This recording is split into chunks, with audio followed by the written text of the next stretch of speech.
Pero muchas gracias por estar con nosotros esta mañana, Xavier. Thank you so much for being with us. Canciones de Domingo with Sylvia, KUHS Denver Radio and TV station. And like I said, it feels a little bit strange having somebody in the studio, but you know, we have Xavier Talton. Yep. Oh, okay, good. You know, it's like I'm gonna push it like there's no tomorrow. But thank you. Good morning. How are you? I'm doing good. Thank you guys for having me. I appreciate it. Oh, you're welcome. It's my pleasure. And so, Xavier, I know a little bit about you. I didn't want to ask too much about, you know, all the stuff that you do because I want to find out with my audience what is all the stuff that you do. Right. I know you're a basketball player, a professional basketball player. I am. So I want you to tell us how did that started, and I know that you've been traveling to playing basketball, and that's very interesting on the places that you've been playing basketball. And so I want you to tell us about that, what your experiences with basketball and what got you into basketball instead of any other sport. Okay. Man, started playing basketball at a very young age. Always loved it. My dad really got me into it. I mean, from middle school on, I focused on that primarily. I did play other sports and stuff like that, but I really took a liking to basketball. My favorite basketball player was Allen Iverson growing up, and he was a small guy, so that really got me into it. I saw how tough he was and stuff like that, so I wanted to be like him growing up. And then I actually got the opportunity to get a scholarship to the University of Colorado, which is up in Boulder. Played there for 4 years, from 2012 to 2016, and that was some of the best times of my life. We went to 3 NCAA tournaments, and I got to travel all over the place. My first international experience playing basketball was actually in college because we had a little trip that we got to take. We were over in France, Belgium, and the Netherlands.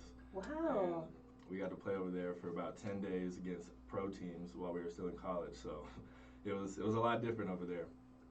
But I think it prepared me for, once I got out of college, I knew that I wanted to keep playing and play professionally, and I dove into that. My first contract that I got was in 2017, and I played in Macedonia, which is a small country right next to Greece. So that was amazing. I got to go there and see a whole bunch of different things. I'm jealous. Get jealous. It was lovely, though. It was really lovely. I think the way that people live over there and stuff like that, especially basketball and sports, like the fans are able to bring in like smoke and air horns and everything like that into games. So it's a whole different atmosphere. It's more like you're watching something on TV type of thing, Yeah. like the World Cup or Exactly. something like that, where Exactly. you're playing every single game. Exactly. Just like that. I mean, don't get me wrong, it's fun, but people get a little rowdy over there. I bet if they have like the opportunity to bring all these things, you know, sometimes the opponent, you know, they get a little bit crazy and there's no control. Yeah, it gets really wild. There are a couple of games where some fans had thrown stuff on the court and stuff like that, so we had to pause the game and people got thrown out and everything like that. So there were some wild instances. But after Macedonia, I came back. Obviously, there's off season and stuff like that. My next contract, I went over to Spain for a couple months, and then I went up to Ireland this past season and played over there. So Wow. it's been a lovely time traveling, seeing a whole bunch of different places, countries, meeting new people. I have some lifelong friends that are over in Ireland and stuff like that. So I bet when you go to a place that is not your country, that you had no family there whatsoever, and everything is new to you, I think you get closer with the people that you get to meet, just because that's your family at the time, and they're there forever, your whole life. definitely. Are they waiting for you to come back? Probably. I mean, I've talked to some of them quite a bit. Obviously, with COVID and everything like that happening, I'm not able to really travel as much as I'd like. But I definitely have those friends over there that are like, oh, come back. Like, we'd love to see you. Like, you always have a place to stay if you ever come over this way. So it's nice to make those lifelong friends. Oh, that's awesome. And so going back to when you say that you started basketball since you were like in middle school, right? Because of your dad. Your dad used to play basketball just as a hobby, or? No, so he actually played at a small school for about a year or two. It's Virginia Commonwealth. Okay. That's in, obviously, Virginia. But so he really got me into it then. And then my mom, she also pushed that upon me too. She was a big part of why I do what I do. So she was always there supporting me. I don't think she missed a game ever, pretty much. Besides like Wow. college, like when I travel like out of state. But Yeah. other than that, she was always there. So Otherwise, she would have been with you traveling yeah, to you. she probably would have. She probably would have. Well, that's how moms are. And I heard your mom is Mexican. Yes, she's part. Yeah. That's why she would have gone with them because that's how we Mexicans are. So, you were born here in Colorado, Yes. right? A small town. Very small. What is the name of the town? La Junta. La Junta. Okay. Mm-hmm. Do your parents met there? They met in Colorado. How did they got together? Yeah. Because I know your dad is African American, right? Correct. So they met here in Colorado. Mm-hmm. Yep, they met down in Colorado. I believe they were both working at the hospital down there. Okay. I think my dad was a nurse, and then he was actually training to be in the Department of Corrections. Uh-huh. So he was a correctional officer as well. But they met down there in La Junta and stuff like that. I want to say in 1990, maybe 91. Oh, when I got here to Yeah. the United States. So. Oh, wow. And everything transpired from that. Yeah, see, it's like, isn't it beautiful when like all these cultures are mixing up and then look what it comes out. And I'm telling you Nice. guys that it's just kind of crazy. It is very original, like when you have a mix, like that, just because usually, like the Mexican one is the male, like the dad. Right. And when you said it was your mom, I was like, oh, wow, that is incredible. Yeah. And so your mom, she probably played basketball when she was She played sports and stuff too? like that growing up. Her main sport was actually track. So Oh, okay. yeah, I got a little bit of speed from her. Well, it is funny too because Mexicans usually it's either soccer or track, a few basketball, but it's like we're big fans of basketball, of course, baseball, but usually the sports that we actually play is like track and soccer. So that's probably why. And so when you started like getting into basketball, do you have any questions about like that was what you wanted to do for the rest of your life, or it was something that you just wanted to try at the moment?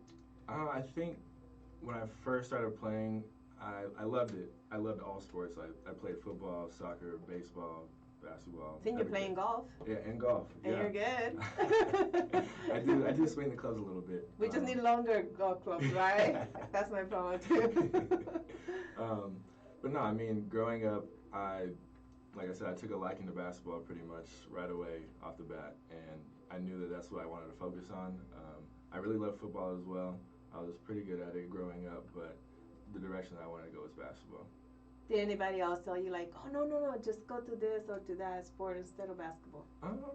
No, I don't think so. I mean, obviously, like both my parents, they wanted me to try everything so that I could really choose and pick what I wanted. But I think that's the one that I really went with, and nobody really like forced me to do anything. So. Yeah, there's always like either the family member or a friend that is like, no, if you go to this, you should be better because your height or whatever it is, your speed is better in this sport or whatever. Right. So you didn't have that. No. Oh, that's pretty good. So. Everybody was pretty supportive of whatever I wanted to do, so can never go wrong with supportive people. Yeah, exactly, and especially like you said, you have the support from your parents. Do you have any siblings? I do. I have an older half brother, I have a younger half brother, and I have a younger stepsister. Oh wow! Yes. But that kind of makes sense how you say that your mom was with you all the time because you were like. I was basically like a single child growing up a little bit, only because like me and my mom would live together. My brother, my older brother, he's 18 years older than me, so he was already out of the house and stuff like that. So you got all the attention. I did. Well, that's pretty good, and it makes sense, a lot of times, when parents have a lot of kids, it's just kind of hard to pay attention to just one kid. Right. When it's two, it's doable. 3 is getting a little bit harder, but when it comes to sports and they're all close in age, it's kind of hard to be everywhere. It's like you have to kind of choose your time when you're gonna be with the one that has ballet, soccer, baseball, whatever it is. So you were lucky on having I really that was. opportunity. I'm blessed to be able to be in the position that I was, and I think it's made me who I am today. Yeah. Oh, no wonder. I could see a little bit of spoiledness on you. Whoa, what do you mean by that?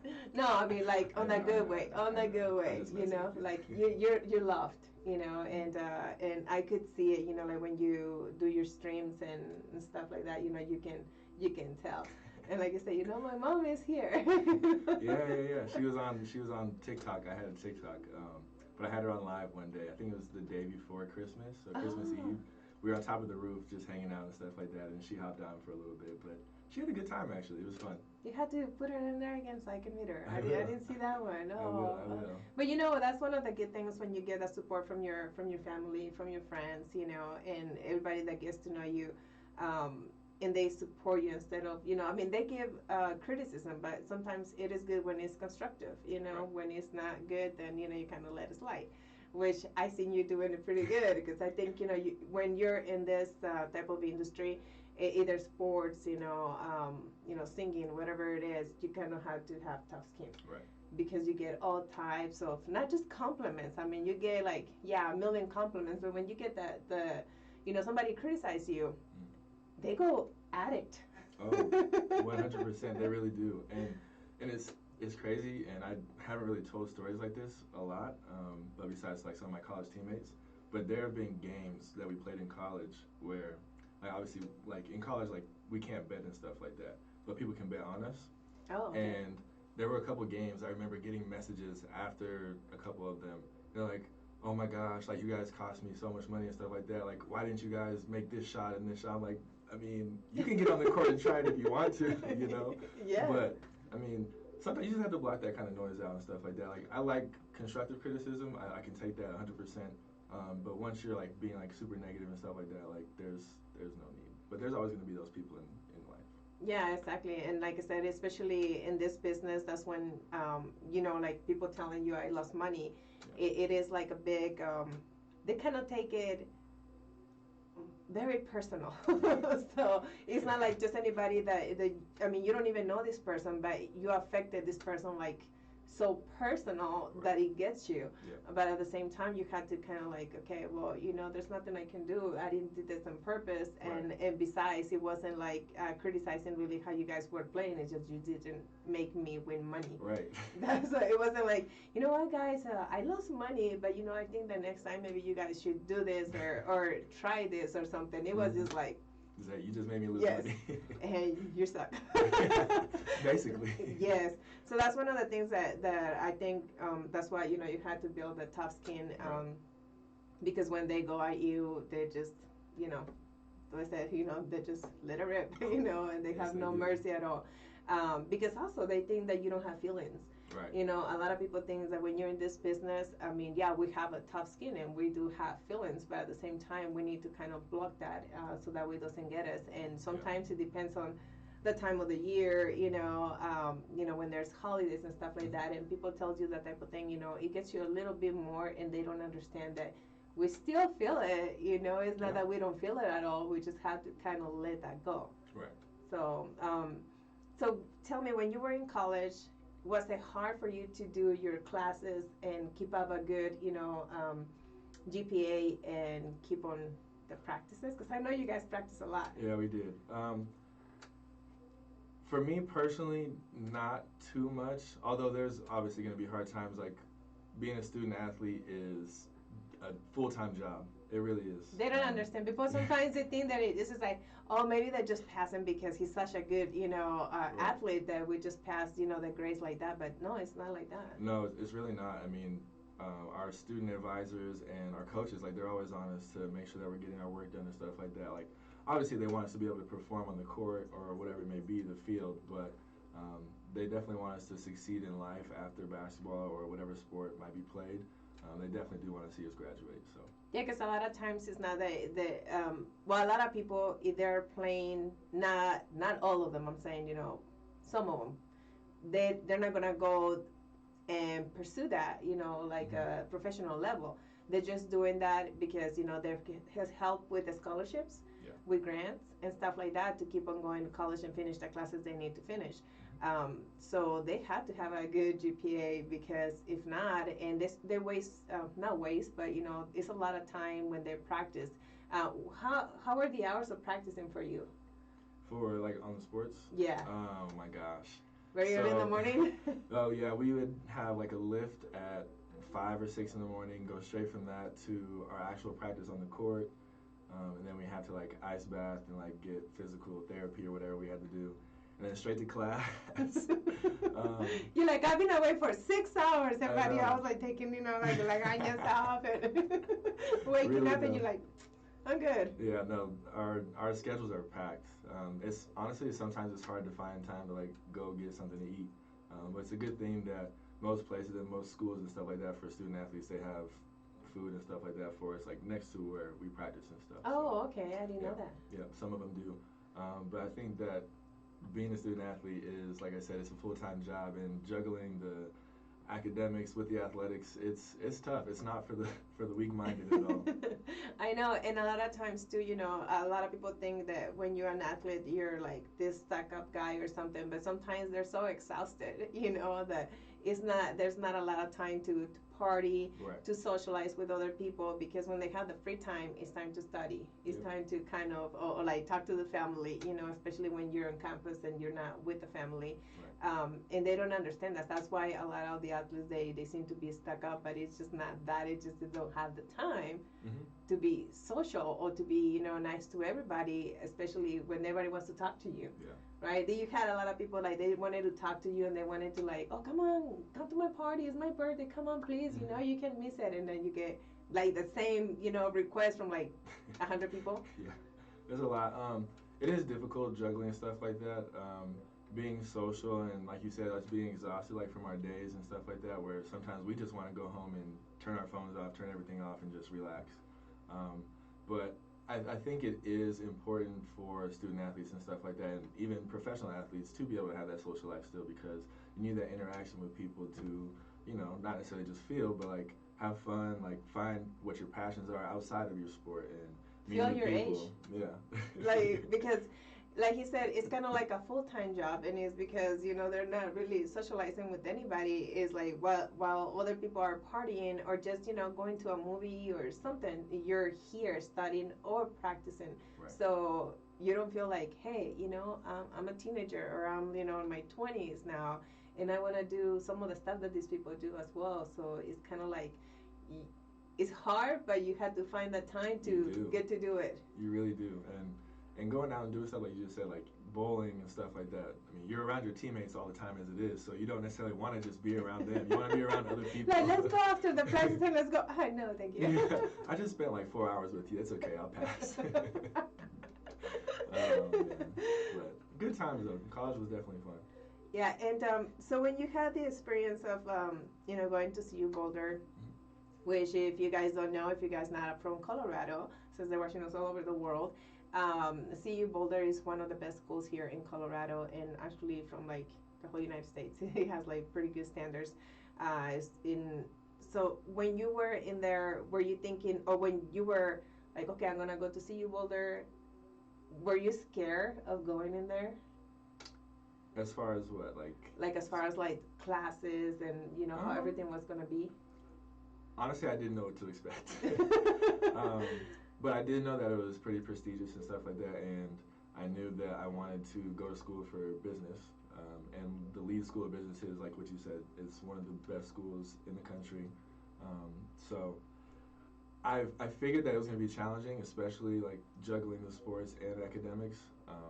But that's where like the help and like the tutors and our student advisors and stuff like that, that's where those really came into play, and they really helped. So it wasn't too difficult, but I was had the challenges. No, there was definitely challenges. Yeah, like especially during like close to like spring break and stuff like that, and when we would play in Vegas. So the Pac-12 tournament, that's the conference that Colorado's in. We would be out there for a week, so that's a whole week of school that we missed and stuff like that. And obviously, it's only 1 week, but there's other trips that we would have and take during the year where we're missing classes, and we had to like really get on top of our stuff to make sure that we get assignments done and check in with our teachers and everything like that. So it was you have more interaction with your regular teachers than the other students, right? Because probably you had to catch up and talk to them a little bit more about what was going on. And so when you were playing in college, did you get any injuries? I didn't have any injuries in college. Oh wow. Thankfully. Yes. Thankfully, but as soon as I got out of college, unfortunately, I tore my Achilles, Oh. which was really tough. So I ended up moving to Arizona for about a year, and I rehabbed out there just because I wanted to be in the warm weather and everything like that for like blood flow. Come on, you didn't like the snow? Like that's not gonna help you? Not to rehab though. But I was able to do that out there, and then that's when I got my first opportunity to go over to Macedonia and play. So, wow. And how was that? Like, how did that opportunity came? I actually reached out to so many different agents and clubs, teams and stuff like that. So I was able to find one who was able to sneak me into a position. So I'm happy for that. Wow. And how was the well, you said a little bit about the experience that you had over there, but what was one of like the biggest let's see I don't know what we said, like I went blank. Yeah, the biggest like best experience that you had over there in Macedonia? Yes. That's tough. I mean, I think it would probably be being so close to like Greece and like Croatia and stuff like that, and being able to like travel and see like different places. I love to travel, so that's my MO right there. I know. So you're suffering right now, right? Because of COVID. I know. I want to go everywhere. But no, I would say being able to travel, and then obviously, like I said, making those lifelong friendships and stuff like that. I really value that because I like to, wherever I go, I like to submerge myself in like the culture and like try to learn like their language a little bit and see like what they eat. But I think just the whole experience in general was amazing. How was the food experience over there? Well, what is like one of the dishes that you like? Oh, sorry, I can't eat this. Oh my gosh, I couldn't even like say what it was like in English, but it's some weird, I don't even know how to describe it. It's like a it's like a, not like an alpaca, but some kind of like livestock that they have over there, and they take like the tendons and they make it into like some soup, and I don't know, but I tried it and never again. So it wasn't what it was about. It was the taste. Yeah, like it was the taste. It wasn't. Nah, it wasn't for me. And what was the best favorite food that you had over there? The best.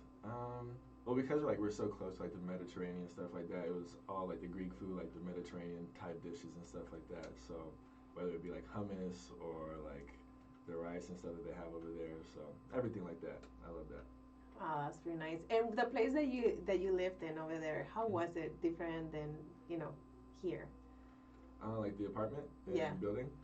It was pretty similar. I mean, the only difference really was we only had a washer. There's not a dryer. But that's pretty common outside of the U.S. though. I've noticed. So we'd have to like air dry, like hang it and stuff like that. So the whole house had. Yeah. Oh, seriously. I had 3 roommates, and 2 were American and 1 was a Serbian, and we literally just had to hang our stuff at every single place that we could find. But that, and then I would say the other most interesting part about the building was the fact that, like the plugs, I mean, those are completely different than America. But like the voltage and stuff like that is so different. Like I try to use some of my devices, and I remember one of my little like boxes or whatever like that like kind of blew up. So I had to go find like another one, or like order it off as Amazon and make sure that it was like compatible and stuff like that. So just stuff like that, like little things. Huh. And then when you went to Spain, what was like your best experience over there in Spain? I loved Spain. I'll go back. If I could live there, I'd live there. But I was able to visit Madrid, Granada, Sevilla, and Valencia. And probably my favorite part about it was actually watching one of my friends, because he plays in like the Euro League, which is like the best league outside of the NBA. He was playing, and he was playing in Valencia when I was there, and he was able to get me tickets. And the whole atmosphere, like I said, with people bringing in like air horns and stuff like that, it was amazing. I would recommend it to anybody. Like if you have a chance to go watch a Euro League game, go do that. Obviously, when COVID is over. Yeah. Are they're not having any games right now, right? They are. Some people are having games, but there's no fans or anything like that there. So just them, because even though like that, when the COVID, they said, okay, let's just do it just with the teammates. They even got sick. You know, some people here in the United States. So it is still dangerous. It really is. It really is. And I think I just heard that the NBA is going to go back to doing the bubble because I know that they were traveling and stuff like that. But I think they're going back to the bubble. I think it's probably the best for them. Yes. I think it's probably best for anybody that's playing sports right now to try to minimize outside interactions and stuff like that if they're going to continue playing. So Yeah, because it just there's not five players. Right. It's like all of these players, more than 10 plus the staff. Um, the crew and everybody that travels with them, and so everybody gets sick. I mean, if you start thinking like how many families actually get sick from just one player being Right. sick, that's just not good. But yeah, I think is the best thing. They go back to just being them, and yeah, hopefully all this is over soon, because I know that right now you're working on your career, Yeah, right? I am. And how's that working for you? It's going pretty well, actually. So I'm working in human resources right now. That's actually what I got my degree in within business. That was my emphasis. So putting that degree to work. So it's like, yeah, those questions were right. Sometimes you have to do other things. But yeah, I mean, it is kind of crazy because a lot of people think that just being an athlete, that's all you need to just be successful in life. But you never know what life is gonna throw you. Exactly. And you have to kind of like, okay, just throw me whatever. I have this other path to go, and just anybody that is doing anything, they have to have something on the side just to make it, especially with this COVID going on. All the entertainment industry, which you guys has been at least part of the entertainment industry. And people don't understand that, but it is affecting hard everybody. So but it's good in a way that you started working on your degree. Yes, definitely. I mean, I think if I could tell any young people that are going into college that have any aspirations of playing professionally, I would definitely say get your degree because, like you said, you never know what's going to happen. You definitely need a plan B. You need something to fall back on in case professional doesn't work out because realistically, it's pretty hard to get in professional sports. Yes. So definitely getting that degree will help out. Yeah, because how many kids don't dream to be, in a professional, either NBA, NFL, something like that. There's millions. Mm-hmm. And how many players do a team need? There's Right. not too many teams, to have those million of people. I mean, it's their dream, and you work hard for it, and you can make it, but it is, a very small percentage of that. So you need your other career to go. Like, sometimes, like I ask my kids, well, now they kind of got a little bit better, but sometimes like, well, you want to be a YouTuber? I'm like, who told you that you're gonna be a YouTuber for the rest of your life? Right. How long YouTube is gonna be around? True. Technology advances, and sometimes YouTube is not, who knows? I'm not saying soon, but at some point it's not gonna be like the big thing anymore. Right, something else could. So you have to have your side, like, okay, it's okay that you want to be a YouTuber. I support that 100%. But what else? Right. Just bring on the side what else. And like, and plus, being a YouTuber or streaming, like for you streaming, you Right. have your athlete side. So you're bringing that into the stream. You bring in, okay, this is what I want you guys to get to know, Right. Of like what I do and what I want you guys to like kind of support me on. And I said, you as YouTubers, like, I'm just a YouTuber, no, it's like, okay, I'm this, and I want you guys to see it, and I want you guys to support me with that, right? And so how you like streaming? I like it. It's pretty fun. The interactions on there are quite hilarious sometimes. But no, it's been good though. I mean, there's been a lot of support from people. I've gotten a couple of regulars and stuff like that. So you're like, hey, Sophia, how are you? Yes, and right. yeah. No, it's fun though. I mean, and I think that's the thing about technology is being able to connect with a lot of different people all at once from anywhere in the world. Yes. It's pretty amazing. And then being able to share your experiences and then they're able to share their experiences with you and stuff like that. Like just making those kind of connections and stuff. That's always fun. Yeah, and when you say like there's like the regulars, sometimes they become your best friends. Mm-hmm. Like I have a lot of people. Oh, by the way, one of my well, one of my friends, sent me a message saying that one of my fans had passed from COVID. And so when I went to look, we started as, he was my fan, but he became, one of my best friends. And So my condolences to the family of Luis Chavez. I'm so sorry, guys, about what happened. And unfortunately, this thing is happening a lot, and it's taking a lot of our loved ones. Luis was on my birthday, so I saw him actually almost a year ago, and he got there late because he was working all day. And he was feeling bad that I was gonna be upset. And I was like, no, I'm happy that you even made it, So I'm glad that he didn't like say, oh, I'm late, I'm not gonna go, because that was actually my last opportunity to see him. So I was able to post some of the photos that we took on my birthday, and like I said, from fans they become friends, and then they can become your best friends, even though that sometimes you don't even get to know these people in person. Right. But they get so close to you because they have either the same goals, or they support you. Some people they're just beautiful. They're little angels that they're around you, that they make you comfortable, they make you happy, and that's all you need a lot of times. So. Right. You'll see how many people you're gonna get really close to on these streams, and yeah, I see like sometimes like people comes in and you recognize already the names, or well, that little weird names sometimes they don't put their names. You're like, excuse me, 001 through T. Like, what's your name? What's your real name? Right. But it is really beautiful, the technology, and depends how you use it. But right. Right now is getting us together because of what's going on in the world, and if it wasn't for this, probably you wouldn't be streaming. Yeah, I really probably wouldn't be. I'd be doing a whole bunch of other stuff. But yeah. I mean, as much as I can, I try to practice. But even with a lot of gyms and stuff like that being closed and stuff, it's been hard. But the streaming thing, it really is fun though. Like I like it. I enjoy it a lot. Yeah, and it brings your other side too. Like I said, TikTok, when I started, actually my daughter got me into it. Like, Mom, you can do this. Mom, you can do this. And you guys can see, like, the first TikToks is with my daughter because I couldn't do it myself. Yeah. I was like, I felt so weird. But, it gets your funny side, I see your essential side of it too. You guys should go and check out his TikToks, And he knows how to work it. You guys see those sides? Oh boy. Like if you guys see it, like, well, I don't think you guys can see him too much over here. Not really. But he puts the camera right here. So he wears those eyes, and they're so beautiful. Where you got those eyes from? Your mom or your dad? Neither of my parents have colored eyes, actually. But I think that I get them from my great-grandfather on my mom's side. Oh, okay, okay. I think he had blue eyes, though. Spanish? But, yeah.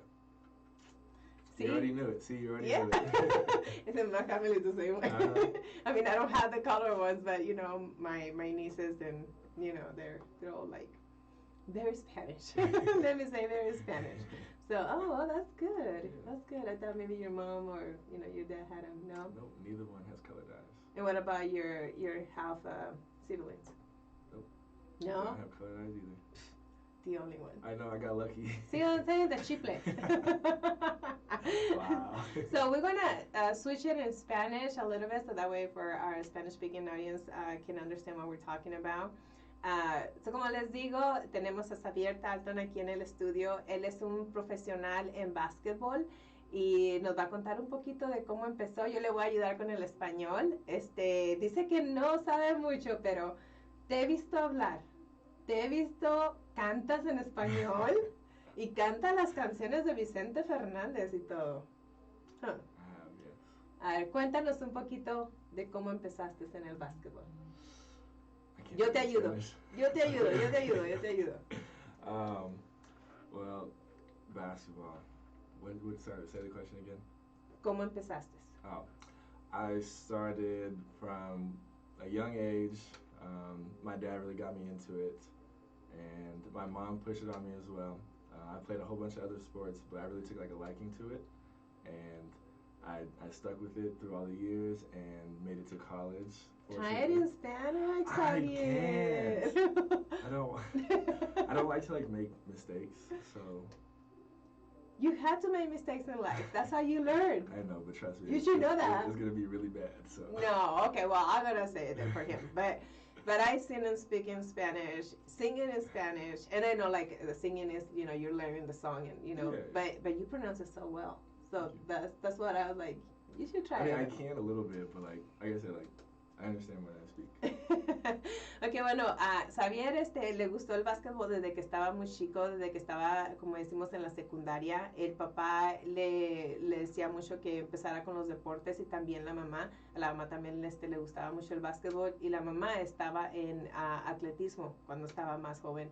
Entonces dice que por eso él agarró un poquito de rapidez también por parte de la mamá. El papá también, bueno, le decían que jugara todos los deportes para ver cuál es el que le gustaba a él. Y él, sí, sí, sí, ok. Tú me dices cuando yo diga que no. Okay. I understand everything. I understand everything you say. Sí, that's what I'm saying. Entonces, él trató todos los deportes y sí le gustó mucho el básquetbol y fue cuando se enfocó un poco más en eso. Y luego ya de ahí fue que agarró when you went to CU Boulder, you got a scholarship? Mm-hmm. Oh, wow. I got a full ride scholarship.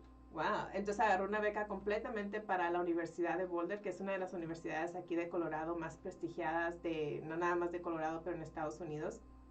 Él quería agarrar su diploma en negocios, entonces la Universidad de Colorado es una de las mejores que está en Estados Unidos para eso. Y fue hasta allí pues CU Boulder se llama la universidad, y es donde él empezó también a jugar profesionalmente con ellos, a llevarlos a varios campeonatos.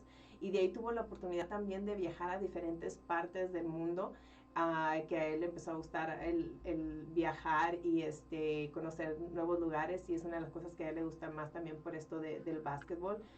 Dice que le fue muy bien todo el colegio, como estábamos hablando también de pues de los problemas que tiene a veces uno tratando de estudiar y practicando al mismo tiempo, porque son muchas horas de práctica en el básquetbol. Entonces él decía que muchas veces pues él no puede hacer muchas cosas que hacían los estudiantes normales, que es ir de fiestas, pues sí, como quien dice, andar de flojos y eso, porque es como un trabajo completo, es un trabajo de tiempo completo ser un atleta y ser estudiante al mismo tiempo. Entonces, como él dice, muchas veces esto de ser atleta y estudiante no es para las gentes que tienen una mente un poco débil, porque tienen que ser muy fuertes. Más aparte, pues estar lejos de la familia. Entonces, cuando tienen tiempo libre, nada más quieren o descansar o estudiar o hablar con la familia, porque es difícil, es muy difícil. Entonces dice que después de eso, so when you graduated from CU Boulder, what happened after that? I tore my Achilles and I moved to Arizona. Arizona, okay. Cuando salió, bueno, le pregunté que si había tenido algún, un accidente, pues casi todos los atletas en el colegio siempre tienen accidentes y siempre andan los pobres con un brazo quebrado, una pierna quebrada. Entonces dice que él afortunadamente no le pasó nada de eso mientras estaba en el colegio. Pero cuando se graduó del colegio fue donde se destrozó el tendón de Aquiles y fue que tuvo que ir a Arizona para recuperación por lo caliente, por el clima. Era mejor para ¿cómo se dice? Para la sangre, reaccionar y todo eso, que aquí en Colorado con la nievecita. You get your blood all frozen, like, I ain't going anywhere. But yeah, it is pretty cool. Pero entonces se fue a Arizona y después de eso tuvo la oportunidad de irse a Macedonia para jugar allá con ellos. Dice que fue una experiencia muy bonita porque en Macedonia es un país que está enseguida de Grecia, entonces él pudo conocer a muchos lugares ahí alrededor y dice que le gustó mucho y también pues hizo amistades de por vida, porque como estábamos platicando, cuando está uno lejos, la gente que conoce uno allá pues es la familia, son los amigos, o sea, se vuelven todo. Dice que es muy bonito por allá también, así que de ahí, there you went to Spain? Or you came? I came back to the U.S. first. You came and then? Off season, and then went to Spain, and then from Spain directly went to Ireland. Oh, from Spain to Ireland. Yeah. Oh, okay. Después de regresar a Estados Unidos y le dieron la oportunidad de ir a España a jugar. That was Valencia, where you were? En Valencia, España, y dice que también que si tiene la oportunidad de vivir en España, él se va a España a vivir. Así que si no están viendo ahí en España, necesitan un profesional en el básquetbol, pues aquí tienen a Xavier. Pero sí, dice que está muy bonito por allá, le gusta mucho, y dice que una de las cosas que experimentó muy bonitas en España es como cuando están los juegos, que la gente puede también entrar con todos, o sea, es estilo México, o sea, con la matraca, el humo, o sea, toda la porra. Dice que se pone muy padre, pero también puede ser muy peligroso porque como no hay restricciones, cuando los oponentes pues se ponen a pelear y todo eso, entonces puede ser un escándalo muy feo. Dice que incluso una vez tuvieron que parar uno de los juegos para limpiar todo porque estaban tirando cosas al ¿cómo sería? A la cancha de básquetbol. Así que puede ser muy bonito, pero también muy peligroso. Pero dice que es una de las experiencias más bonitas que él tuvo también. De ahí España se fue a Irlanda. How long were you in Irlanda for? I was there for. I mean, Ireland. I think like 5 months. 5 months. Yeah. Estuvo en Irlanda por 5 meses también jugando básquetbol allá y luego ya de ahí te regresaste a Estados Unidos y empezó el cover. ¿Cómo la ven? Así que ahorita lo que está trabajando es en la carrera que él escogió, que fue a la escuela aquí de la Universidad de Boulder, que fue de negocios. Él está trabajando en recursos humanos ahorita mientras pasa todo esto. Y vamos a seguir preguntándole cosas. Así que, so what are your plans for this year? Let's say either COVID, non-COVID. Actually, I've been working on a project that I wanted to start. I'm trying to come up with a clothing line, actually. Uy. And I would tell you the name of it, but I don't want to like release that yet. Yes, no. Give it as a surprise. I mean, you can tell me later, but not you guys. Yeah. But I am working on that. I actually have a meeting tomorrow with somebody to go over that, and hopefully things can move forward from there. Yeah, you'll That's see. That's one of the main projects this year. Wow. Well, it'll be really nice because once COVID is more controlled or whatever. I mean, I don't even know if it's gonna be over, but if it gets controlled, that we get back to somehow the normal. And you're out there, you already have your clothing line. It's not like I think it'll be easier on a way, just having it with you already and getting people to get to know it, like all together, like the whole package. Mm-hmm. So is it gonna be like a sports clothing line, or is it everything? Not necessarily sports. I think it'll be more like loungewear, kind of like relaxed, like sweatshirts. COVID clothes. Yeah, COVID clothes. That's a good one, COVID clothes. But no, I do really like the concept that I have built out for it already, and actually it does pertain to my Latin side. So wow. Be on the lookout. Yes. So did your mom have anything to do with this? My mom? Yes. No, she didn't. No. I was like, hey, son, and I would like this and that, because I mean, she's Mexican and we're Mexicans. We're kind of like to be on our kids' businesses, Mm-hmm. She didn't do this one though, but she is in my business.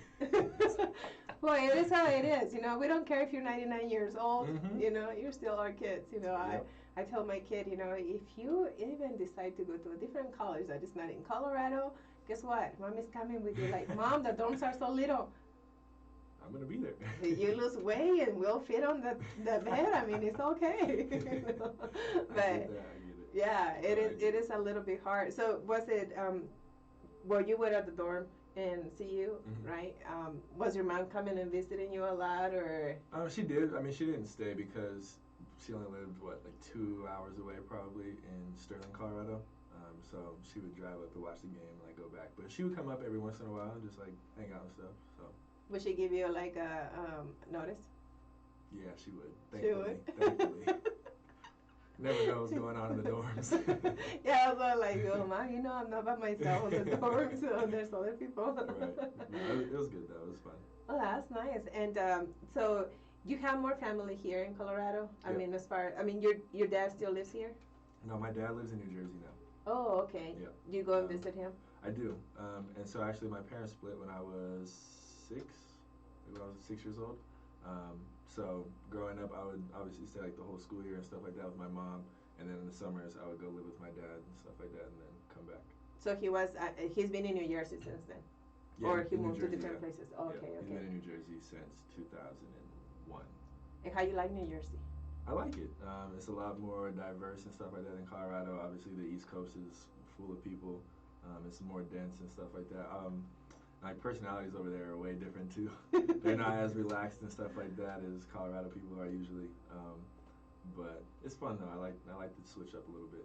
Yeah, were you scared the first time you went there? You're like, oh my God, this is such a shocking culture. I wouldn't say scared, but it was definitely a culture shock the first time I went out there and like really realized like how different it was. Like being young, like you don't know like the differences and stuff like that all the time, but growing up and stuff like that and being out there, it's definitely different. Yeah, because I was watching the other day a show where this lady says I was I grew up in New Jersey, and I don't understand discrimination or racism. It's like because every single neighbor you have is a different culture. Yeah. So it's like, how can that exist in New York? Like, there's not, there's no reason for it because they're all together all the time. Right. So that is pretty incredible, and I think for kids it's really good to be exposed to all that. Oh. So I bet when you came here, it was like, okay, where's like, cause they have all kinds of food there too. Oh yeah. So you came here, you're like, so many different types of food. is there any other food that you really really love besides like the traditional like pizza or anything like that, like any culture? I love Mexican food. Mexican food. I mean, what's your favorite dish? That's tough. It really is tough because I like everything, but You like salsa? I love salsa. Okay, good. Come on. Well, there's some people that they're like, even some Mexicans are like, I'm Mexican, but I can't eat salsa. It's like, what? Right? Come on, you So, have to have salsa. yeah, and limon and todo. Yeah, you do that too. Yeah. So it's like my dad told me, would you like some meat with your limonada? Because I Yeah. put a lot of lime in it. All that. Yeah, it's like I don't like grab the lime like that. I go and grab the squeeze lime thingy, and my dad's like, how many are you gonna put in there? I was like, oh, we'll see. Let's see. I don't know. I'd say maybe aguachiles. Aguachiles? Uh-huh. Which ones are those? Oh, it's a new thing for me. Well, maybe that's the name. But. Yeah, it's like the name. Maybe it's from the restaurant, but it comes like a bowl. It's like camarones. It's almost not necessarily like ceviche, but kind of like ceviche. Huh, I had to look on that one. Do you know where the dish is from? What state? No. I don't, off the top of my head. What restaurant do you usually get it? I've actually had it twice, but it blew my mind. And I had it when I was in San Diego. Oh. So, what's the right Now I had to look for it. Yeah, maybe I'll it definitely was get you the information on that. Yeah, because now I'm curious. Because I thought maybe it was chiles rellenos, but no, it's not. It's different. Interesting. Now I'm thinking. My mind is like, no, I can find the picture yet. I'll definitely get you the information though. Wow, cool. But you said it's a Mexican dish. Okay. And what other? Do you like carne asada? Of course. I love carne asada. Do you know how to make it? Because I know you cook. I do cook, but I have not made that in a long time. Oh. But if I had like a little refresher, I could definitely cook something up. And what's the favorite dish that your mom cooks for you? Ooh. Mama, are you watching, Mommy? She might be. She really might be. She's probably on here with my grandma or something. Hello. Oh, that's tough. Probably enchiladas. Enchiladas? Yeah. Yeah, I thought they were coming. I was like, enchiladas should come. Enchiladas. What state is your mom from? She's from here, actually. Oh, she's from here? Yeah. But, like, some of my family is from, like, Guadalajara. Guadalajara. Okay. So tortas. Oh, They're very famous over there. The Come on. tortas. Yes. Oh my God. Oh, that's good. So you grew up on Mexican food then, because since you grew up with your mom was cooking all the time, Yeah. and my grandma too, like her fideo and all that stuff. Like, oh my gosh. Like sopita, mijos. Sí. Uh-huh. You call your grandma grandma. You call her abuela. You call her tita. You call her. We call her grandma usually. Grandma. I mean, sometimes we call her abuela, but usually grandma or gran. We usually call her gran. But she likes when you guys speak Spanish to her. So But you don't do it much. we don't do it much. So like they spoke Spanish when we were growing up when they didn't want us to know something. So we had to like really put two and two together to like pick up on what they were saying and stuff like that. But I mean, over the years, like I've learned from her and like other people speaking it around me and stuff like that. And then I did actually take some classes in school, and then obviously being in Spain for a little bit. But it's obviously very different. Very different, the yes. dialect and stuff like that. But I was able to learn. Yeah. Some. Enough. Yeah, you hear him singing like some corridos. It's pretty. It's different because like we see you doing these other TikToks, and when you like put a TikTok with corridos, it's like. Okay, what happened? Yes, a little bit, a lot. Because you know the whole song. I mean, it's like and also when you do your streams and you put the Mexican music in the background, it's pretty cool. Like for me, it's really nice seeing it because like me being Mexican and you being proud of it, you Mhm. know, of your cultures. I think is one of the things that when I see that, um, it's amazing. Like for me, it's like wow, it is really beautiful when somebody is not trying to hide Right. where they're coming from. Even though like you were not born over there, but Right. you have that in you, Mhm.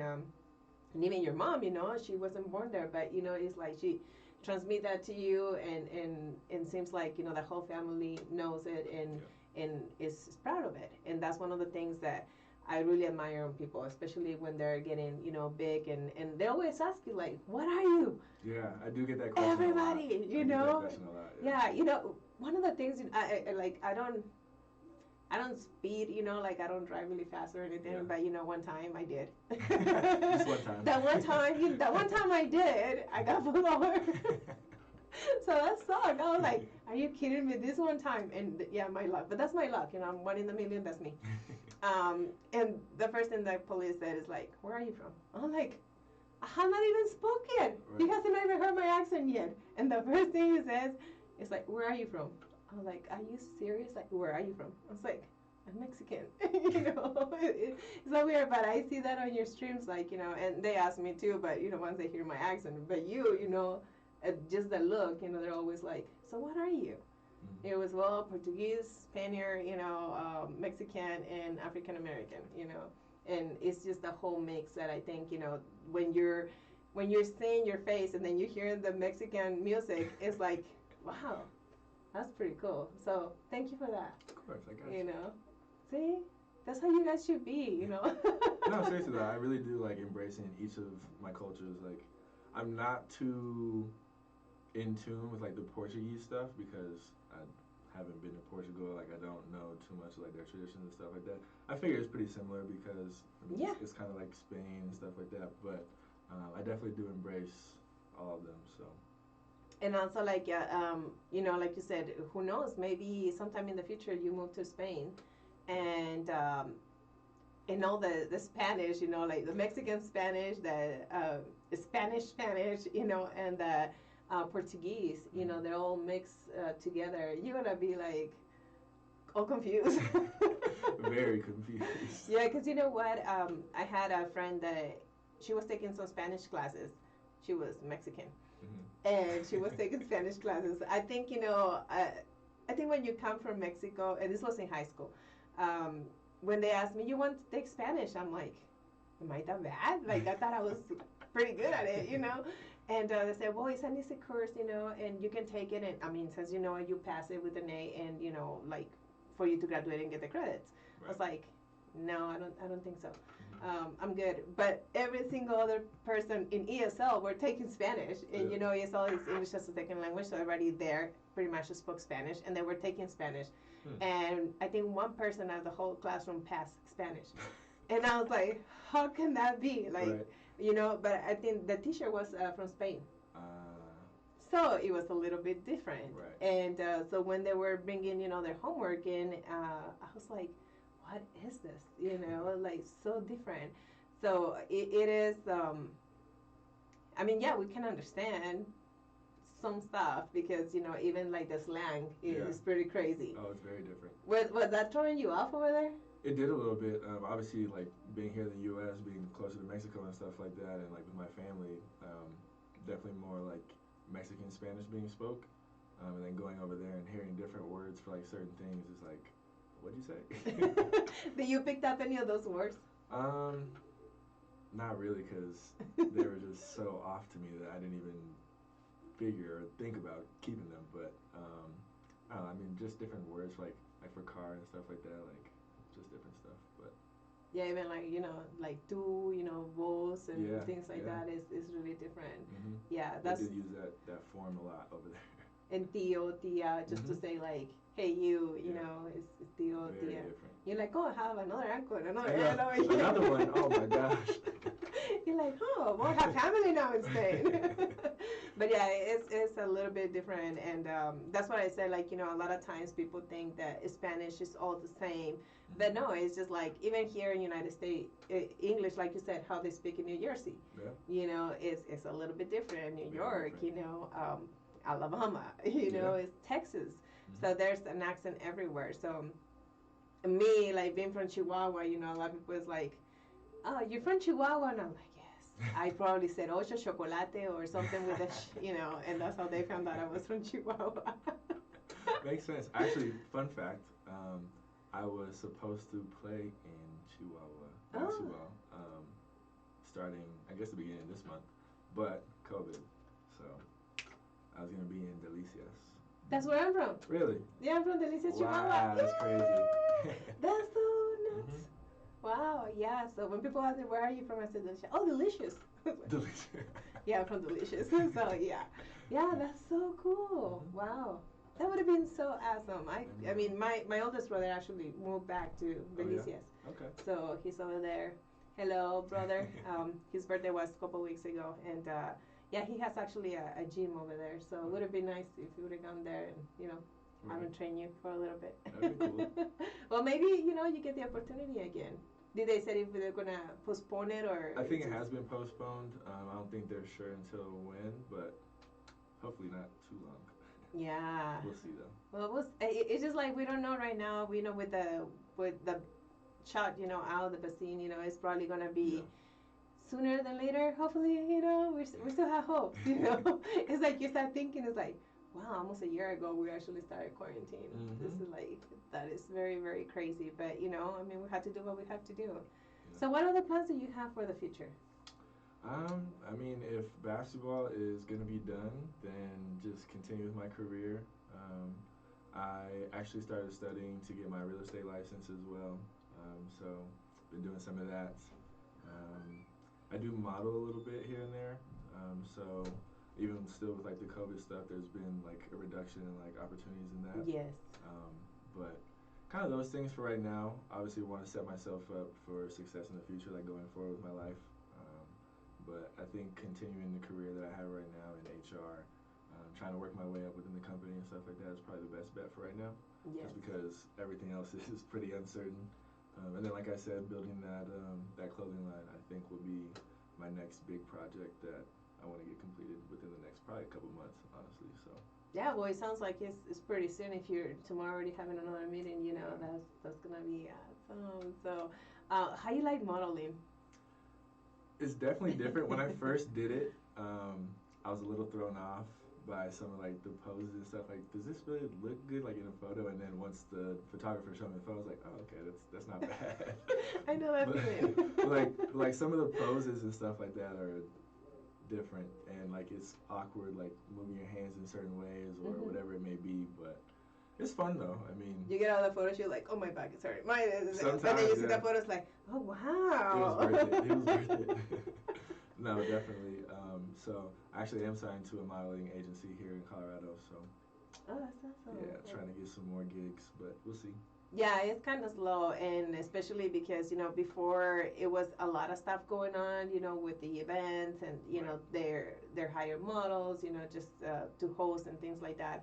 And that's why I told my friends, like pretty much all my stuff got canceled this year, and I mean last year and maybe this year, we don't know for how long, but, modeling, any type of gigs, it's just kind of hard. And sometimes, just to do like a photo shoot, you also have to be careful. You have to have certain, type of things in place. And it is not too much work right now. So it is tough.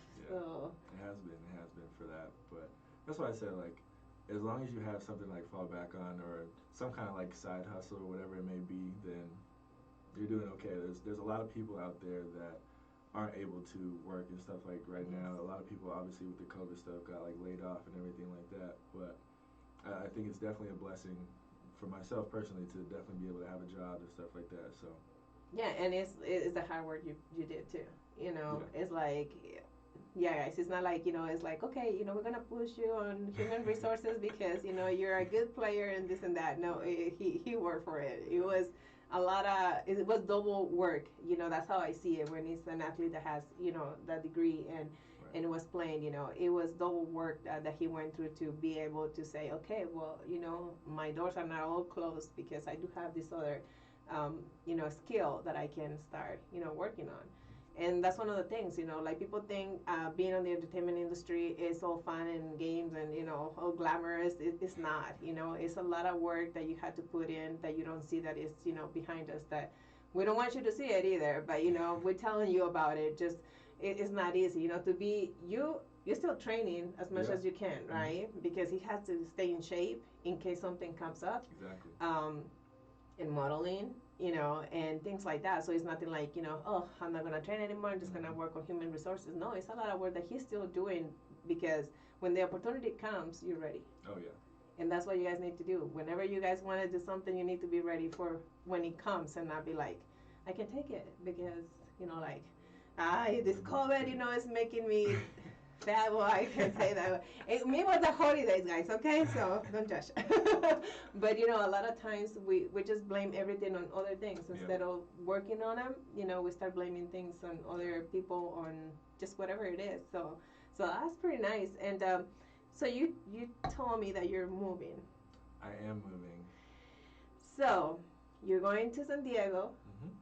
And is this within the same company that you work in for human resources? Yes, so I work remote right now, so I can work from wherever, which is a blessing, thankfully. So I will be moving out to San Diego the beginning of next month. Wow. See, I got you one time. See, I had a feeling. But so if let's say they tell you had to come to the office, can you still do it? Do they have like another company over there with like I don't know? So I have had discussions with like my manager and stuff like that, and the only thing that they're really worried about is like 2 meetings a month coming back to Colorado. Oh, okay. So other than that, it's pretty like I was gonna come anyways because I had to see my mom. Yeah, I got family anyway out here. I obviously had to come back, so. But yeah, so there shouldn't be too many challenges or anything like that with it. So. Is there any opportunity over there to start, when COVID passes, basketball? Yeah, so, I mean, obviously California is a much bigger population. Yes. There's a lot more people out there, so being able to make more connections and stuff like that with other people, and obviously with Mexico being right there. Yes. It'd be he's thinking, see? I'm thinking a little bit, being a little strategic. Yeah. But no, there's definitely like a lot of connections that can get me into like Mexico or wherever it may be, but I think it'll be a good move though. So if you get the opportunity to go to Mexico and say like, come over here and play, you wouldn't think about it twice? No. Wow. I love basketball so much. Well, I know, and one of the things is like you were saying, you love traveling, so that will be a really good experience actually moving into a country that is part of you already, right. And just getting to know a little bit more of that would be so wonderful. Oh yeah, I would love the opportunity too. Have you been in Mexico, like in different places for vacations? Yeah, I've been to Puerto Vallarta. I've been to Tijuana. So you've been on that side of yeah. Okay. I think no, and then I've also been to was it Rocky Point, Puerto Peñasco. Peñasco, yeah. Wow. Yeah, so no wonder you're going that way. You're like, I've been there, so I get to know these places. Well, that's pretty good. If you're, well, if you go to Delicias, let me know. It's on the other side. Sure. I know. But definitely will be really nice, to have you introduced to some people over there too. So if you, let's say, move to San Diego next month, I mean, yeah, well, you are moving. What are you doing with everything that you have in here? Here in Colorado? Yeah. I mean, it's everything that I'm doing is transportable, so I'll be able to do it from over there too. So even like with the meetings and stuff like that, I'll be having for like this clothing line that I'm trying to start. I mean, the guy, he travels all the time anyway, and actually he's supposed to be in San Diego that same week that I move out there. Oh wow! Which would be really good. But everything else is, like I said, is transportable. So the only thing I can't take is my friends and my family. Yeah, that's Mom will be really happy to move. She'll probably be out there a lot more now, but. I mean, I love San Diego. It's one of the my favorite places, especially because the weather is just like the same all the time. It doesn't change much. But I love San Diego, so I have some family over there too. And then you're pretty close to Legoland. I I like Legoland. But you have family there, right? Yes, so I you do. have some cousins. I have cousins and I have an aunt and uncle that live out there as well. You're moving with them for now. I mean, Yeah. when you just move and then Yeah. look for your own And place. get my own spot. Yeah. Yeah. Wow. So you have it all. It's all lined out and figured out. So Wow. now it's just to pack up the stuff and make the move. Wow. So, is there any regrets that you have not doing during your basketball career? I wouldn't say any regrets, and I say that only because I don't think I regret anything in my life. Everything that I've ever gone through and will go through will be an experience and a learning experience at that. So everything is fallen into place where it should have. So I wouldn't say I have any regrets. Are there some things that I wish I could go back and do again? Maybe do it a little differently? Yes, but not necessarily regret. And which ones are that? So when I first got out of college, before I got hurt, I had the opportunity to go play in Morocco. Oh, wow. But I turned that down because the same day that I was supposed to get to Morocco, I was supposed to have a tryout for the Lakers G League team. And who doesn't want to be in the NBA and stuff like that? Yeah. So I took my opportunity. I took the chance with the tryout. Unfortunately, did not make it, and I was lost out on the Morocco one. But other than that, yeah, that was kind of. Yeah, it's It a was questionable heavy, one. yeah, because I mean, well, now it's like, okay, well, you didn't make it, but you tried, Right. you know. So if you didn't, you would have been wondering your whole life, like, What if? what if? So, yeah, that was tough. I mean, I'm with you on that one. That was a tough one. And then obviously after that, then I tore my Achilles, but it's okay. Because I ended up still playing, so. Yeah, and then, Macedonia and all these other places that you got to meet. So let me just translate in Spanish some of the stuff we said. Pues lo que tiene planeado Xavier para ahora, bueno, en estos ya momentos está trabajando en su línea de ropa, así que estén atentos acerca de eso. Dice que la ropa es un poco más casual, como le digo yo, es tipo cover, temporada de cover, donde estamos todos así un poco más relajados, más casuales.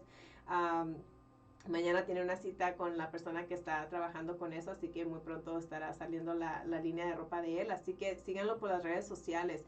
You have Instagram, right? Mm-hmm. Instagram, Facebook, TikTok, LinkedIn, Twitter. I do have Twitter. Twitter, Snapchat, all that. Snapchat. So pueden seguirlo en todas las redes sociales, para que vean lo que está haciendo él en esos momentos.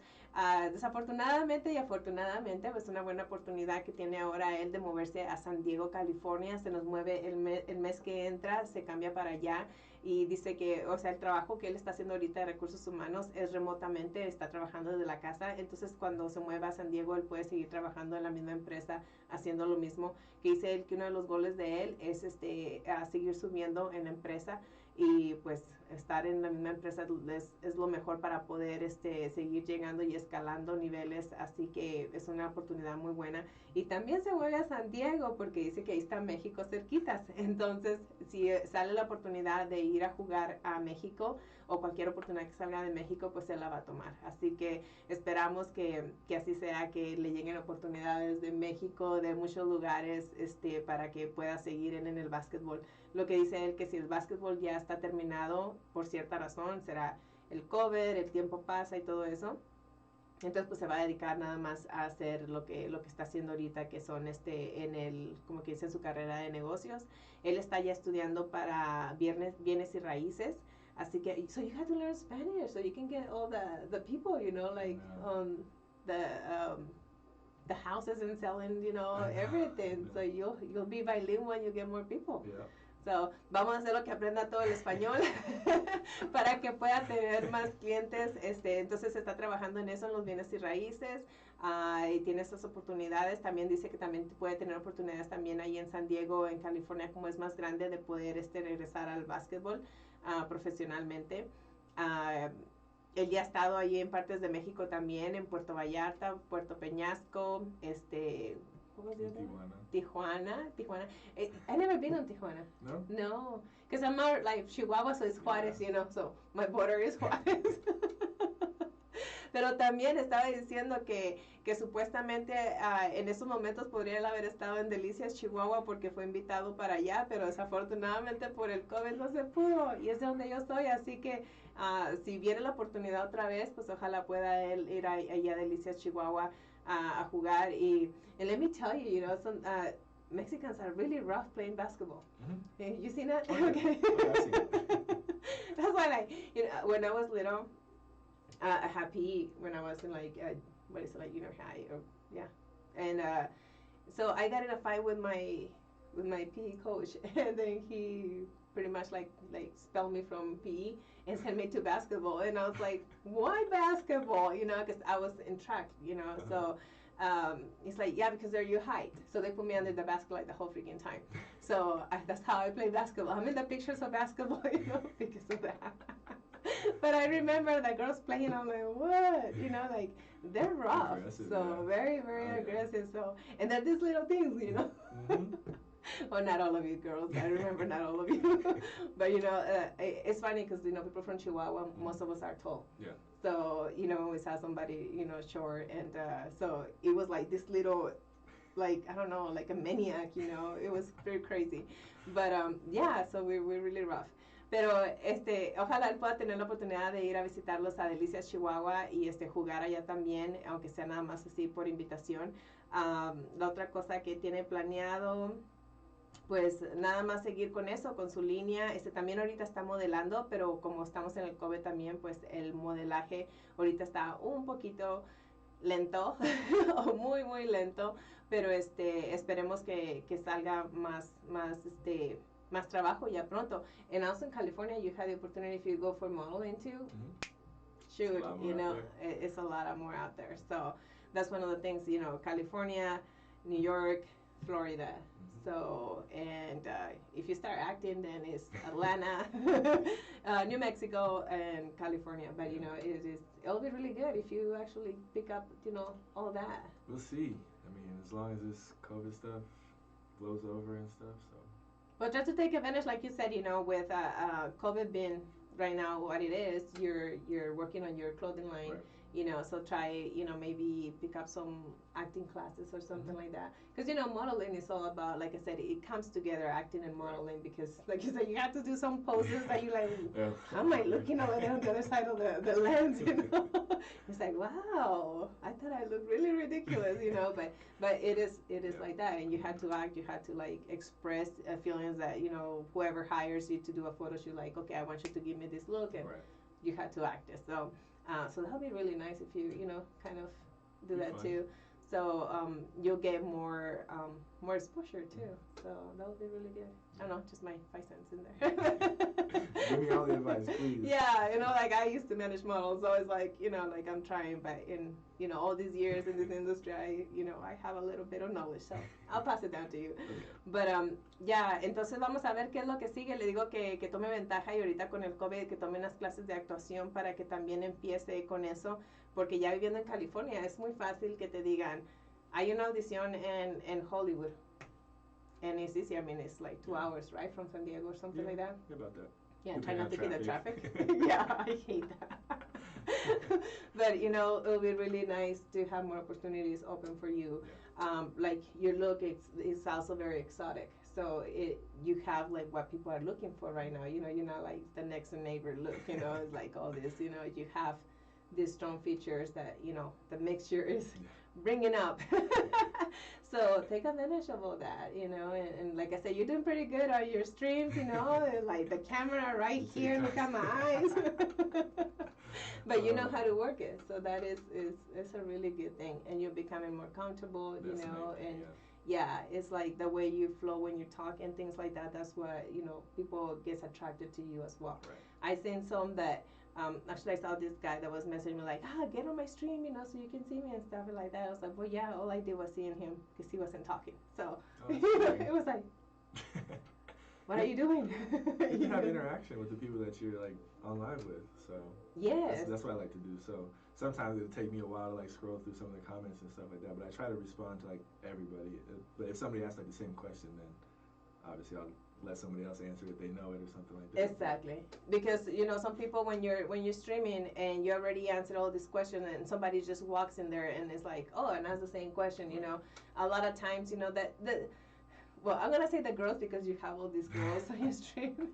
The girls will get back to it and will say, oh, he's this or he's that or he, and they just keep on going.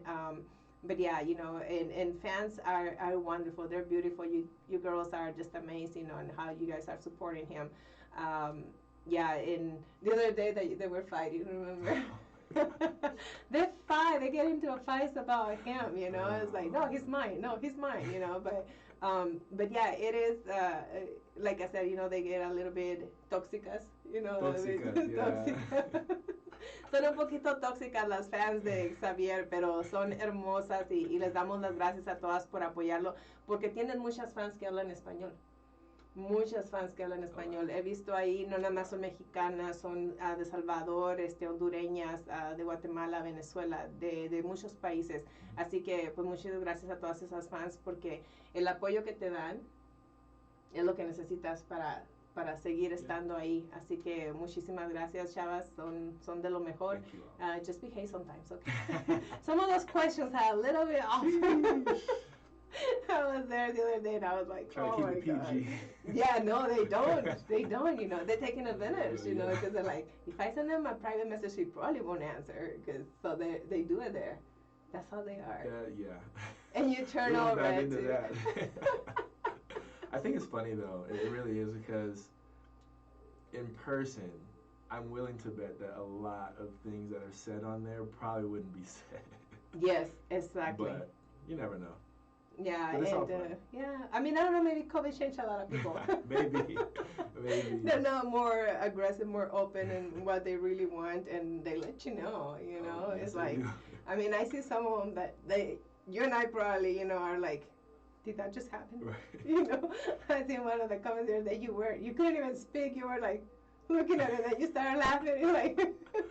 Oh, but it's a lot of fun, and like I said, a lot of these fans become your friends, and then your best friends or people that can help you to get a little bit higher where you want to be. So it's all good. We're taking advantage of what COVID is giving us right now, and this is a big opportunity. It is, and I like it. Like I said, I like going on there and interacting with the fans and people and stuff like that. I wouldn't even necessarily say fans, because I think it's more like a friendship level kind of thing. I'm like not a special person or whatever like that by any means. Like, I'm just like the next person, you know what I mean? And so it's just fun to interact with people. That's pretty much it. Yeah, that's what I said. A lot of times people don't see us as normal, right? Because of what we do. But we are normal, we have the same problems as you guys have. It's like we struggle the same way. We are trying to keep on moving just like the way you guys are. We're just like on this industry that everything is categorized a little bit more, again, like I said, like an athlete, the salary of an athlete is not the same salary as a teacher that I think it should be, just because all the stuff that, they do for us, for the kids, for everybody. So I think that's a little bit off. But I mean, other than that, I think, we're in the traveling, the spotlight, but it's pretty much, the same. So a teacher is on the spotlight, every day in front of, now it's Zoom, but, they're in front of, they don't even know who they're in front of, because it can be grandma and grandpa trying to judge the teacher, like the mom and the dad saying, what the heck, and things like that. So, really proud of all the people that we have out there, the doctors and everybody that is right now is struggling and trying to keep it going. It is really hard. So thank you to all of you. Let me see if I can see some of the comments. Sometimes this thing hides it from me, so I'm gonna see. Johnny, thank you for watching us. Mami, thank you. Carlos Portillo, Denver saluda, gracias. Johnny, good morning. Guarache Veloz, lindo domingo, amigo. Alfred Miranda, saludos, my friend, bendiciones. Bendiciones también. Mamá, hola, saludos para todos en cabina. Gracias, mamá. Enrique Moreno, gracias por estarnos viendo desde Chihuahua. Omi Nomi, hello everyone. Hey boo, I think that's you. They don't usually call me boo. So that's Omi. Thank you, Omi. Sadraco Polovina, Guarache Velodi. I don't understand this language, so I'm so sorry, but thank you for watching us. Let's see, mamá says, felicidades al invitado y ustedes también por tenerlo. Gracias. Cintia, hola, hola amiga, hasta Nuevo México, gracias. And they're wishing you to have a very good success in your career.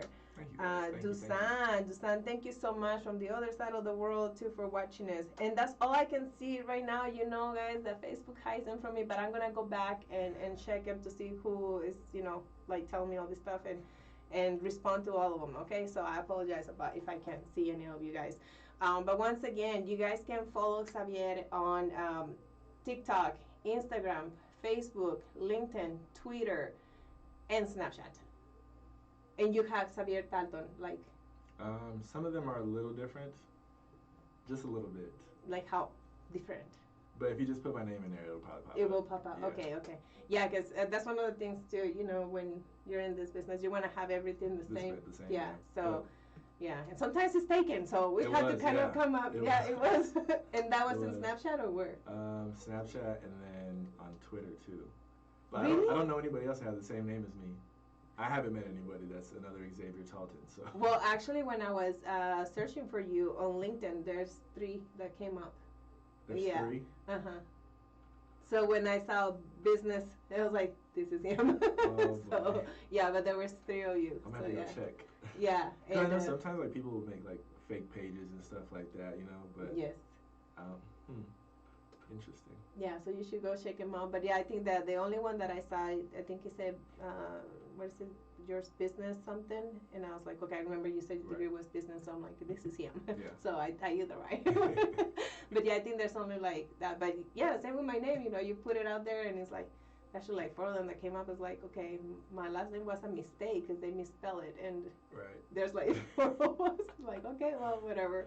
It's different. But yeah, so Xavier, thank you so much for being with us today. Thank you for having me. I appreciate it. Yeah, I really do. Thank you. And waking you up on a Sunday morning, you know, driving on the snow. Well, it's a bunch of mud now, but yeah, I know it melted already. Yeah, was it bad on the highway for you? Oh no, it really wasn't bad at all. No. Oh, okay, well, good. I was a little bit afraid. I was like, oh, let's see how it's gonna be tomorrow because you know, just usually like I've been having a lot of guests, but all Zoom, so it's no problem.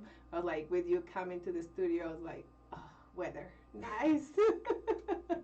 No, it wasn't too bad. But thank you so much, Xavier. And, you know, we wish you the best, you know, on every single thing that you do. And we'll be, you know, keeping an eye on you to see what you're doing. And, you know, we can help. You know, we're more than happy to do that for you. Thank you. And then thank all of you for tuning in. I really appreciate it. Ya, bueno amigos, pues muchas gracias por haber estado con nosotros en Canciones de Domingo con Silvia por KUHS Denver Radio y Televisión. Como les digo, pueden seguirlo por el Snapchat, el Instagram, Facebook, Twitter, LinkedIn. ¿Trae mis tenis? No, ok. Está todo así como Xavier Talton. Si lo ponen, aunque no esté así, les va a salir. Así que asegúrense, en unos salen así como que está en negocios. Pero es él, nada más creo que en LinkedIn es lo que le decía a él, que vi como a 3 Xavier Taltons, pero ahí luego se ve que cuál es cuál, así que síganlo para que estén al tanto de su línea de ropa que viene y a ver qué más sigue y para el futuro de él, ya que se nos va a San Diego, California, a ver qué le espera San Diego, ver qué nos trae, qué novedades pasa allá en San Diego, que también puede ser novedades de México, así que nunca se sabe, así que síganlo por favor. Y no se pierdan el domingo que entra, tendremos aquí a Sigi Desiga, bueno, por Zoom, desde Monterrey, México. Es cantautor, productor, bailarín y también es maestro de baile terapia, así que no se les olvide sintonizarnos el domingo que entra. Muchísimas gracias y nos vemos en una semana. Thank you so much guys for being with us here in Canciones de Domingo with Silvia, KUHS Denver Radio TV station. And don't forget to tune in next Sunday. We'll have Sigi Desiga via Zoom.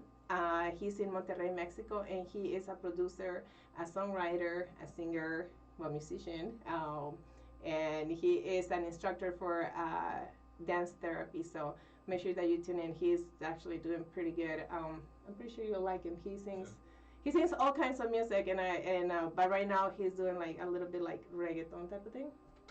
But he even sings like corridos and stuff like that. He's good, yeah. So make sure that you guys tune in, and I'll see you guys next Sunday. And here in the air, we're gonna go ahead and put more music. Here we had Luis Fonsi and Demi Lovato.